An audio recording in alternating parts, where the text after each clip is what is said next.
ഇത് ഞാൻ നല്ലൊരു കട്ട്ലേറ്റിൻ്റെ റെസിപ്പിയുമായിട്ടാണ് വന്നിരിക്കുന്നത്. ചിക്കൻ കട്ട്ലേറ്റാണ് ഇവിടെ തയ്യാറാക്കുന്നത്. അപ്പം നമുക്ക് വളരെ വേഗത്തിൽ തന്നെ തയ്യാറാക്കാം. അതുപോലെ ഒത്തിരി ചേരുവകളൊന്നും വേണ്ട. നമുക്ക് കുറച്ച് ചേരുവകൾ മാത്രം ചേർത്ത് വളരെ പെട്ടെന്ന് നല്ല ടേസ്റ്റിയോടുകൂടി കുഞ്ഞുങ്ങൾക്ക് ഇഷ്ടപ്പെടുന്ന രീതിയിൽ അവർക്ക് വേണ്ടി നമുക്ക് 4 മണിക്ക് ചായയുടെ കൂടെ കഴിക്കാനും നമുക്ക് കഴിക്കാനും ഒക്കെ ആയിട്ട് വേണ്ടി നമുക്കിന്ന് നല്ലൊരു കട്ട്ലേറ്റ് തയ്യാറാക്കാം. അപ്പം ഇതിൻ്റെ പ്രൊസീജിയറൊക്കെ ഞാൻ ചെയ്തിരിക്കുന്നത് കൂടി ഒന്ന് പറയാം. നമുക്ക് ഒറ്റ സമയം കൊണ്ട് ചെയ്യാൻ പറ്റിയില്ലല്ലോ. നമുക്ക് കിട്ടുന്ന സമയത്തിനനുസരിച്ച് നമ്മൾ ഓരോ കാര്യങ്ങൾ ചെയ്തു വെച്ചാൽ അപ്പം നമ്മൾക്ക് പെട്ടെന്ന് തന്നെ തയ്യാറാക്കിയെടുക്കാൻ പറ്റും.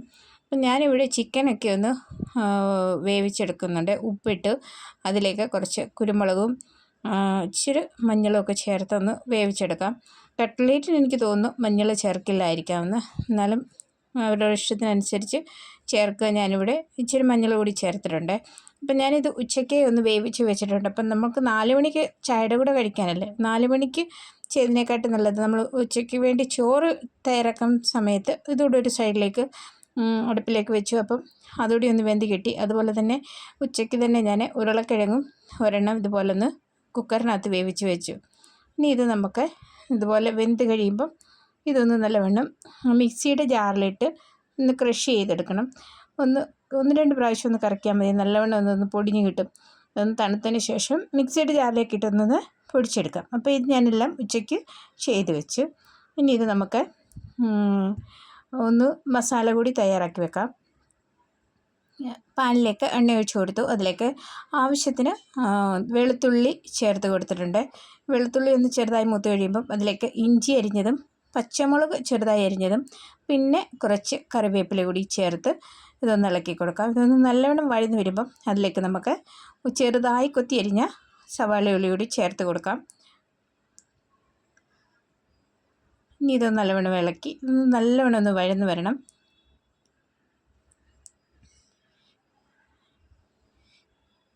തുടർച്ചയായിട്ട് ഇളക്കി കൊടുത്തുകൊണ്ടിരിക്കണം. അതിലേക്ക് നമുക്ക് ആവശ്യത്തിന് ഉപ്പ് ചേർത്ത് കൊടുക്കാം. ആദ്യം നമ്മൾ ചിക്കൻ വേവിക്കാൻ വെച്ചപ്പം ഉപ്പ് ചേർത്തത് കൊണ്ട് കുറച്ച് മാത്രം ചേർത്താൽ മതി. ഈ ഉള്ളിക്ക് വേണ്ടി മാത്രം ഉപ്പ് ചേർത്താൽ മതി. നമ്മൾ ഓൾറെഡി ചിക്കനകത്ത് ഉപ്പ് ചേർത്തിട്ടുണ്ട്. അപ്പം ഇതുകൂടി ഒന്ന് നല്ലവണ്ണം ഉപ്പ് ചേർത്ത് വഴറ്റിയെടുക്കുക.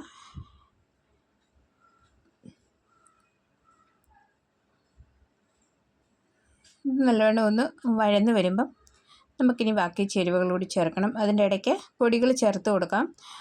ഞാനിവിടെ ചിക്കൻ മസാലയല്ല ചേർത്തത്, മട്ടൺ മസാലയാണ് ചേർത്തത്. നിങ്ങൾക്ക് ചിക്കൻ മസാലയും ചേർക്കാം. അതുപോലെ തന്നെ കുരുമുളക് പൊടി ചേർത്തിട്ടുണ്ട്. കുരുമുളക് പൊടി ആവശ്യത്തിന് ചേർക്കുക. എനിക്കിവിടെ കുരുമുളക് പൊടിയൊക്കെ കുറവായതുകൊണ്ട് വാങ്ങിക്കുന്നതായതുകൊണ്ട് നമുക്കത്രയ്ക്ക് ഒത്തിരി ഒന്നും ചേർക്കാൻ പറ്റത്തില്ല, ആവശ്യത്തിന് മാത്രം.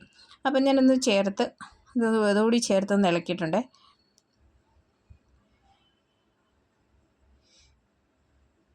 ഇനി ആ പൊടികളുടെ ഒന്ന് പച്ചമണമൊക്കെ ഒന്ന് മാറിക്കിട്ടുന്ന വരെ ഇതൊന്ന് തുടർച്ചയായിട്ട് ഇളക്കിയതിന് ശേഷം നമുക്ക് നേരത്തെ ക്രഷ് ചെയ്ത് വെച്ച അല്ലെങ്കിൽ മിക്സിയുടെ ജാറിൽ പൊടിച്ച് വെച്ച ചിക്കനോടി ചേർത്ത് കൊടുക്കാം.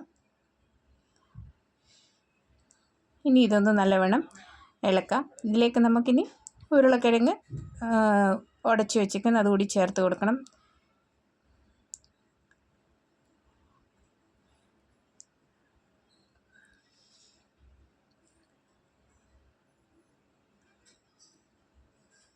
നമുക്ക് ഉരുളക്കിഴങ്ങ് ഉടച്ച് വെച്ചത് കൂടി ഇതുപോലെ ഉടച്ച് വെച്ചത് ചേർത്ത് കൊടുക്കാം. ഇനി ഇത് വേവിക്കേണ്ട ആവശ്യമൊന്നുമില്ല.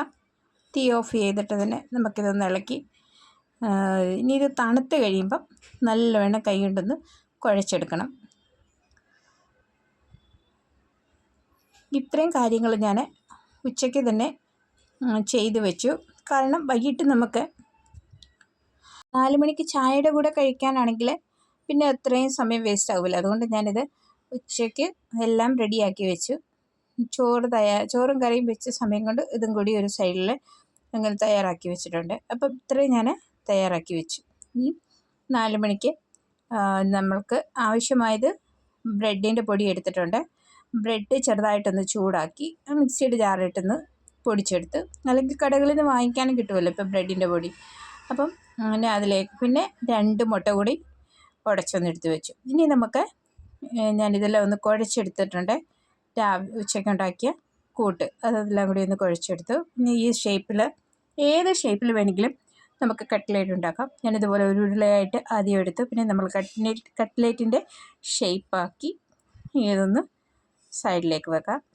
എല്ലാം ഒന്ന് ഷേപ്പാക്കി വെച്ചിട്ട് നമുക്ക് പിന്നെ ഒരു ഒറ്റയടിക്ക് അല്ലെങ്കിൽ നമുക്ക് കട്ട്ലേറ്റ് തയ്യാറാക്കാം. അപ്പം ഞാനിത് എല്ലാം ഒന്ന് ഉരുട്ടിയെടുക്കുന്നുണ്ട്, കട്ട്ലേറ്റിൻ്റെ ഷേപ്പാക്കി വെക്കുന്നുണ്ട്.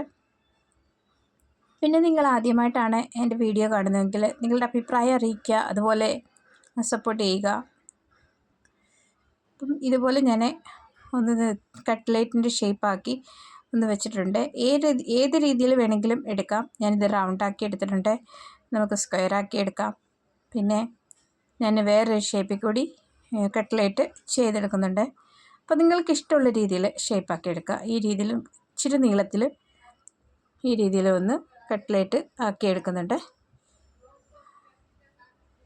ഇത് പെട്ടെന്ന് തന്നെ തയ്യാറാക്കാൻ പറ്റും. നമുക്ക് കുട്ടികൾക്ക് തീർച്ചയായിട്ടും ഇഷ്ടപ്പെടും. കുട്ടികൾക്ക് തീർച്ചയായിട്ടും ഉണ്ടാക്കി കൊടുക്കുക. അതിനുവേണ്ടി പ്രത്യേകം നമ്മൾ ചിക്കൻ കറി ഉണ്ടാക്കാനായിട്ട് ചിക്കൻ വാങ്ങിക്കുന്ന സമയത്ത് കുറച്ച് എല്ലില്ലാത്ത പീസസ് എടുത്തൊന്ന് വെച്ചാൽ മതി. അതിൽ നമുക്ക് ഇതുപോലെ ഒരു 4 മണിക്കത്തെ ചായക്കൊപ്പം കഴിക്കാനുള്ള ഒരു കട്ട്ലേറ്റ് ഉണ്ടാക്കാനുള്ള ചിക്കൻ എടുത്ത് വെച്ചാൽ മതി. അതിന് പ്രത്യേകിച്ച് ചിക്കൻ വാങ്ങിക്കണമെന്നൊന്നുമില്ല. ഞാൻ അങ്ങനെയൊക്കെയാണ് ചെയ്യുന്നത്. പ്രത്യേകിച്ച് കടയിൽ പോയി കട്ട്ലേറ്റ് ഉണ്ടാക്കാൻ ചിക്കൻ വാങ്ങിക്കുക അങ്ങനെയൊന്നുമില്ല. ചിക്കൻ കറി വെക്കാനായിട്ട് ചിക്കൻ വാങ്ങിക്കുമ്പം അതിൽ നിന്ന് കുറച്ചെടുത്ത് ഫ്രീസറിൽ വെക്കും. പിന്നെ സമയം കിട്ടുന്നതിനനുസരിച്ച് അതുപോലെ ഒന്ന് തയ്യാറാക്കിയെടുത്ത് കുട്ടികൾക്ക് കൊടുക്കും. അപ്പം ഞാൻ ഇതെല്ലാം ഒന്ന് ഷേപ്പാക്കി എടുത്തു. അതിനുശേഷം ആദ്യം മുട്ടയിൽ മുക്കി പിന്നെ അതിലേക്ക് ബ്രെഡിൽ മുക്കി ഇതൊന്ന് നമുക്ക് വറുത്തെടുത്താൽ മാത്രം മതി. പിന്നെ ഇതൊന്ന് തീ കൂട്ടി വെക്കാതെ എണ്ണ അധികം നല്ലവണ്ണം ചൂട് കൂടാതെ മീഡിയം ടൈപ്പിൽ വെക്കണം. അല്ലെങ്കിൽ അത് പൊട്ടിപ്പോകാൻ സാധ്യതയുണ്ട്. നമ്മളിതിടും പ്രത്യേകം ശ്രദ്ധിക്കണം. പൊട്ടിപ്പോകാതെ തന്നെ തിരിച്ചു വിട്ട് കൊടുക്കണം.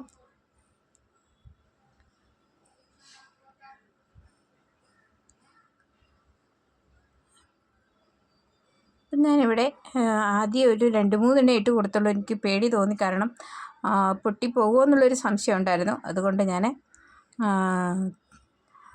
ഒത്തിരി ഒന്നും ഇടാതെ 2-3 എണ്ണം മാത്രമേ ഇട്ടിട്ടുള്ളൂ. അപ്പം നല്ല ക്രിസ്പി ആയിട്ടുള്ള കട്ട്ലേറ്റ് റെഡിയായി വന്നിട്ടുണ്ട്. നിങ്ങളും ഇതുപോലെ തയ്യാറാക്കി നോക്കുക. ഒരു പ്രാവശ്യം കുട്ടികൾക്ക് തയ്യാറാക്കി കൊടുത്താൽ അവർ വീണ്ടും വീണ്ടും പറയും ഇത് തയ്യാറാക്കി തരാൻ. കാരണം ഇപ്പം നമ്മൾ വെളിയിൽ നിന്ന് വാങ്ങിച്ച് കുട്ടികൾക്ക് കൊടുക്കുന്നില്ല, നല്ല നമ്മളുടെ വീട്ടിൽ തന്നെ തയ്യാറാക്കിയതുപോലെ കുഞ്ഞുങ്ങൾക്ക് കൊടുത്താൽ എണ്ണ നമുക്ക് വിശ്വാസമല്ല പുറത്തുള്ളത്. കാരണം പല പ്രാവശ്യം ഉപയോഗിച്ച എണ്ണയായിരിക്കുമല്ലോ പുറത്തുനിന്ന്. അങ്ങനെ വല്ലപ്പോഴൊക്കെ ആണെങ്കിൽ ഓക്കെ. പിന്നെ നമ്മുടെ വീടുകളിൽ തയ്യാറാക്കുന്ന ഇതുപോലത്തെ പലഹാരങ്ങളൊക്കെ തീർച്ചയായിട്ടും കുഞ്ഞുങ്ങൾക്ക് കൊടുക്കുക. അപ്പം നിങ്ങൾക്ക് എൻ്റെ വീഡിയോ ഇഷ്ടപ്പെട്ടെങ്കിൽ തീർച്ചയായും നിങ്ങളുടെ അഭിപ്രായം അറിയിക്കുക. ഇനി ഇതുപോലെ ചെറിയ വീഡിയോയും പിന്നെ ഇവിടുത്തെ കാഴ്ചകളും ഒക്കെ ആയിട്ടാണ് എൻ്റെ വീഡിയോ മുന്നോട്ട് പോകുന്നത്.